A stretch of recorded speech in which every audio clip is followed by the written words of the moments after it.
Bienvenue à la maison, résident. C'est Alistair de retour avec des actualités atomiques brûlantes. De nombreux nouveaux projets Godzilla ont été révélés, y compris une toute nouvelle série Monsterverse et un anime King of the Monsters, ainsi qu'un nouveau film Gamera confirmé et une nouvelle série animée. J'aurais sorti cette vidéo plus tôt cette semaine, mais j'ai été cloué au lit par une méga maladie de titan. Donc, si vous avez déjà entendu la nouvelle, je m'en excuse, mais je suis extrêmement enthousiaste de vous la présenter maintenant.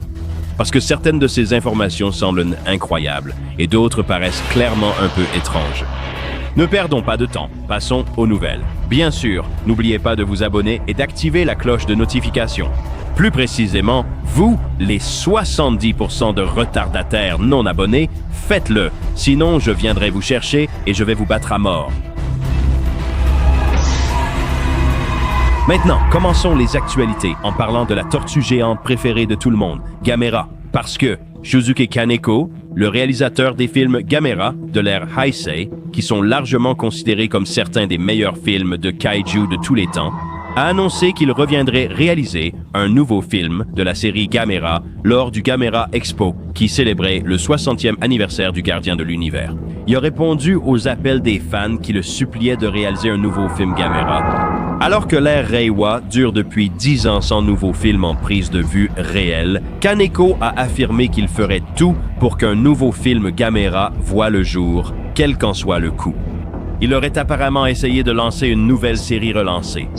Karukawa, propriétaire du personnage, ont préféré l'anime Netflix Gamera Rebirth à la place. Mais Shizuke s'est donné pour mission de réaliser le prochain, ce qui signifie que nous pourrions voir le retour du GOAT dans un nouvel opus de la série Gamera. Ces films étaient les plus sombres et matures dans leur thème, ce qui s'est avéré être une recette du succès à notre époque. Surtout avec Godzilla -1 qui marche si bien. Donc, s'il devait revenir, j'aimerais vraiment voir un retour aux sources. Et peut-être même voir Gamera comme le méchant, pour changer, avant de traverser les suites et de devenir le gardien de l'univers que nous connaissons et aimons. Mais ce n'est pas la seule nouvelle concernant Gamera, car une nouvelle campagne de financement participatif mystérieuse a été annoncée, centrée sur Gamera Rebirth. On ne sait pas grand-chose sur ce que cela pourrait être, si ce n'est qu'ils font appel à la communauté pour aider à financer quelque chose en lien avec l'anime. Pour célébrer le 60e anniversaire de Gamera, Rebirth était en fait étonnamment bon, donc si c'est une saison 2, je serais plus qu'heureux. Je pourrais aussi imaginer une série de courts-métrages animés comme les films Gemstone pour l'anniversaire de Godzilla. On s'attend à en apprendre plus à ce sujet ce mois-ci, alors bien sûr, abonnez-vous pour rester informé.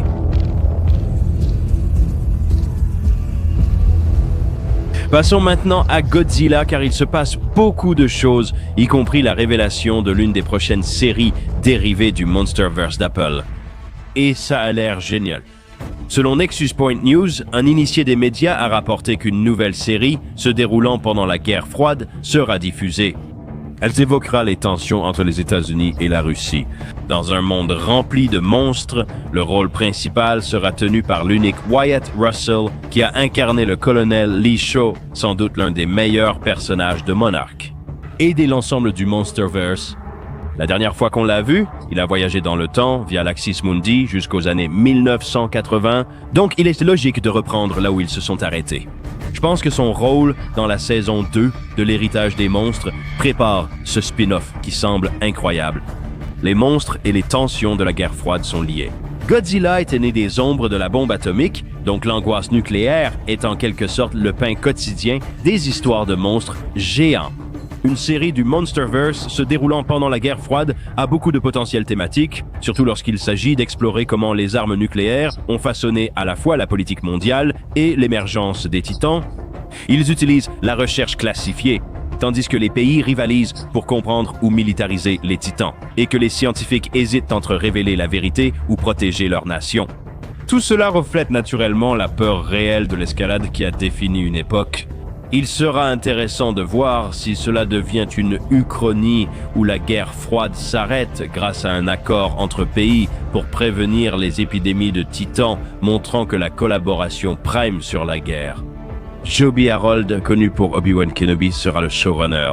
Il sera également producteur exécutif aux côtés de sa femme et partenaire de production, Tori Tunnell, via leur société Safe House Pictures, la production devant commencer à Prague l'été prochain. Je suis très enthousiaste, mais j'espère toujours qu'un de leurs spin-offs sera un documentaire sur les titans comme Prehistoric Planet. Allez, Apple, tu devrais le faire. Ensuite, c'est peut-être la plus grande nouvelle de la liste. Un tout nouvel animé Godzilla a été annoncé, et c'est un truc bizarre. Honnêtement, je ne sais pas trop quoi en penser. Lors de l'Anime Fest de Singapour, Toho Animation a confirmé qu'ils allaient s'associer au studio Orange, que vous connaissez peut-être grâce à Singular Point et le studio Igloo de Thaïlande qui a récemment créé le jeu à succès Dispatch. Et même ce teaser pour les 70 ans de Godzilla, qui, assez amusant, servait en partie à annoncer cet animé, ce qui signifie que cet animé sera probablement en animation 3D comme Gamera ou Ultraman. Ces studios sont probablement les meilleurs du secteur pour faire ça, donc ça devrait bien rendre à l'écran. Le concept est assez étrange. Tout ce que nous savons pour l'instant, c'est que la série mettra en scène un garçon qui possède le pouvoir de Godzilla. Et nous avons aussi eu cette image promotionnelle. On peut voir le personnage principal avec ses cheveux bleus en épi, des écailles de Godzilla poussant sur tout son corps, alors qu'il lance un souffle atomique depuis ses mains. Carrément dans le style Kamehameha, Keiji Ota, responsable principal de Godzilla chez Toho, affirme « Cette œuvre est inédite pour la franchise, présentant un garçon détenant le pouvoir de Godzilla. Nous pensons qu'elle illustrera profondément la peur et l'espoir de l'époque moderne. » Cela suggère un possible passage à un scénario shonen, marquant la plus grande divergence par rapport à la narration traditionnelle de Godzilla à laquelle nous sommes habitués. Cela pourrait décevoir certains fans, même si les discussions en ligne ont été plutôt positives jusqu'à présent. Certains aiment cette approche, d'autres comme moi attendent d'en savoir plus. Le concept ressemble simplement à Kaiju numéro 8 où, dans cette série, le personnage principal acquiert la capacité de se transformer en un puissant monstre humanoïde tout en conservant sa conscience. Cela semble être un changement de cap car il manque de confiance dans la marque. Nous n'avons toujours pas eu un anime Godzilla traditionnel. Tout a été une sorte d'expérience qui a échoué d'une manière ou d'une autre. J'espérais vraiment qu'ils adapteraient Godzilla Galaxy Odyssey car ce manga promet d'être génial. Mais ça semble être juste un de ces trucs où il faut attendre et voir. Si ça traite de thèmes lourds et d'aspects sombres, ça pourrait être une excellente série. On voit le personnage principal évoluer avec le temps, comme souvent dans les animes. Nous manquons encore d'éléments pour juger. Qu'en penses-tu? Faites-le nous savoir dans les commentaires ci-dessous. Et enfin, nous avons quelques nouvelles potentiellement inquiétantes concernant Minus Zero, car le président de Toho, Hiroyasu Matsuoka, a déclaré que Godzilla Minus Zero est produit dans le but explicite de cibler le marché mondial. Voici ce qu'il avait à dire à ce sujet. Nous n'étiquetons pas nécessairement Minus Zero comme une suite ou autre chose pour l'instant, mais nous avons annoncé que Yamazaki travaille actuellement sur le prochain film Godzilla. Et bien sûr, celui-ci est entièrement conçu depuis le début avec le monde entier comme cible. Maintenant, j'espère qu'il s'agit simplement d'erreurs de traduction parce que Minus Zero est clairement une suite de Minus 1. Mais dire qu'il vise le marché mondial, pour moi ça veut dire qu'ils vont l'édulcorer pour le rendre plus attrayant pour un public plus large. J'espère que non, car au contraire, il devrait encore plus insister sur ces thèmes.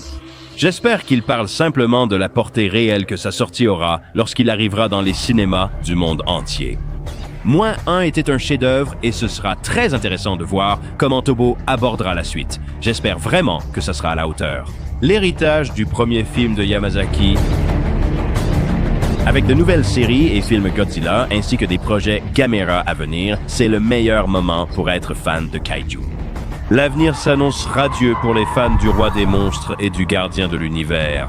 Alors n'oubliez pas de vous abonner et d'écraser le bouton de notification. Pour devenir un habitant de Dangerville aujourd'hui, dites-nous en commentaire quelle a été votre nouvelle préférée.